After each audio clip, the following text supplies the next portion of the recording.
कृषी घोटाळा ज्याच्याबद्दल मी मार्चमध्ये प्रेस कॉन्फरन्स घेऊन सगळी माहिती जनतेपुढे दिली होती, त्याच्यावर काही याचिका चालू होत्या आणि काल परवाच्या दिवशी परवा संध्याकाळी माननीय मुंबई हायकोर्टाने त्याच्यावर ऑर्डर पास केली आहे आणि अतिशय आदरपूर्वक मला त्यात काही ज्या त्रुटी वाटत आहेत त्या मी आता मांडणार आहे.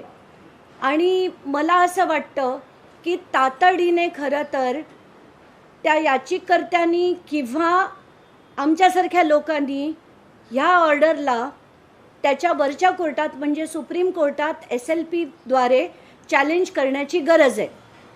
खरं तर हे PIL जे होतं मला वाटतं ते अंडर ऑर्डिनरी होतं. मी जर त्या जागी असते तर हे PIL मी क्रिमिनल लिटिगेशन फाईल केलं असतं, अंडर क्रिमिनल PIL म्हणून मी ते फाईल केलं असतं. आता याच्यातल्या गोष्टी जर आपण बघितल्या तर कोर्टापुढे जे मांडलं जातं कोर्ट त्या बघून तपासून त्याच्यावर निर्णय देतं. शासनातर्फे जे वकील होते त्यांनी अतिशय शातीरपणे कोर्टापुढे ज्या गोष्टी मांडल्या त्या चुकीच्या कशा होत्या या आता मी तुम्हाला काही त्यातले महत्त्वाचे मुद्दे सांगणार आहे. पहिलं म्हणजे ऑर्डरमध्ये असं लिहिलंय, मुद्दा क्रमांक 22 वर लिहिलंय की 2 GR होते, एक 5 डिसेंबर 2016चा आणि दुसरा GR जो होता तो 12 मार्च 2024चा. तर कोर्टापुढे जे वकिलांनी मांडलं ते असं मांडलं की हे दोन्ही GR वेगवेगळ्या डिपार्टमेंटचे असल्यामुळे त्यांच्या दोघांचा संबंध नव्हता. तर हे अतिशय चुकीची मांडणी त्यांनी केली.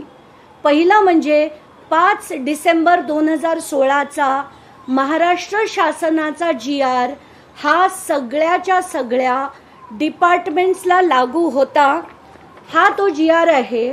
या GR मध्ये स्पष्टपणे नमूद आहे की सोबत जोडलेले परिशिष्ट A मध्ये दर्शवण्यात आलेल्या वस्तूच्या कोणत्याही योजनेअंतर्गत खरेदी करून लाभार्थ्यांना वाटप वितरित करता येत नाही.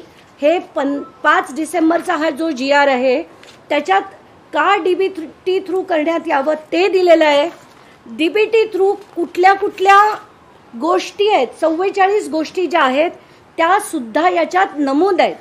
आणि त्याच्यात ते पंप पण आहेत, ती कीटकनाशकं पण आहेत, कीटकनाशके पण आहेत. आणि हा GR हा सगळ्या डिपार्टमेंटला पाठवण्यात आला होता. म्हणजे त्याच्यात कृषी विभाग सुद्धा आहे, कृषी मंत्री आहे, या सगळ्यांना हा डिपार्टमेंटल प्रत्येक डिपार्टमेंटला हा GR पाठवला गेला होता. म्हणजे हे दोन वेगवेगळे आहेत, त्या दोघांचा संबंध नाही आहे. ही जी मांडणी वकिलांद्वारे केली गेली ही साफ चुकीची आहे. दुसरा महत्त्वाचा मुद्दा क्रमांक 25 मध्ये कोर्टाने लिहिलंय म्हणजे त्याच्या ऑर्डरमध्ये असं नमूद आहे की we are not able to trace an error. आता ह्याच्यात खरं काय आहे मी तुम्हाला सांगते. ह्याच्यातल्या भ्रष्टाचाराचा जो अँगल आहे तो कुठेही बाहेर आलेला नाही.